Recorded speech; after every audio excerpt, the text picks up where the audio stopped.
حضور نبی کریم صلی اللہ علیہ وآلہ وسلم غزوہ حدیبیہ میں مکہ معظمہ کے قریب جنگل میں تشریف فرما تھے۔ 1500 صحابہ کرام رضی اللہ عنہ حضور نبی کریم صلی اللہ علیہ وآلہ وسلم کے ساتھ تھے۔ جب عصر کی نماز کا وقت آیا، حضور نبی کریم صلی اللہ علیہ وآلہ وسلم نے وضو کے لیے پانی طلب کیا۔ صحابہ کرام رضی اللہ عنہ نے عرض کیا، یا رسول اللہ، سارے لشکر میں پانی موجود ہے۔ حضور نبی کریم صلی اللہ علیہ وآلہ وسلم نے فرمایا کہ جس قدر ممکن ہو سکے پانی لشکر میں جمع کرو۔ نہایت مشکل سے سارے لشکر کی مشقوں سے پانی کے برتن نچوڑ کر ایک پیالہ پانی جمع ہوا۔ وہی حضور نبی کریم صلی اللہ علیہ وآلہ وسلم کی خدمت میں حاضر کیا گیا۔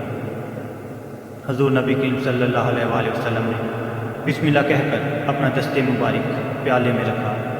آپ صلی اللہ علیہ وآلہ وسلم کا ہاتھ رکھنا تھا کہ حضور نبی کریم صلی اللہ علیہ وسلم کی ہاتھ کی برکت سے پیالے سے پانی کا چشمہ جاری ہوا۔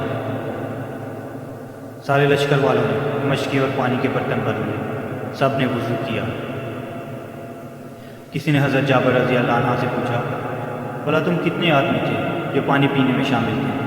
حضرت جابر رضی اللہ عنہ نے فرمایا، ہم تو کل 1500 تھے، لیکن اگر 1,00,000 بھی ہوتے تو رحمت کا پانی سب کو کافی تھا۔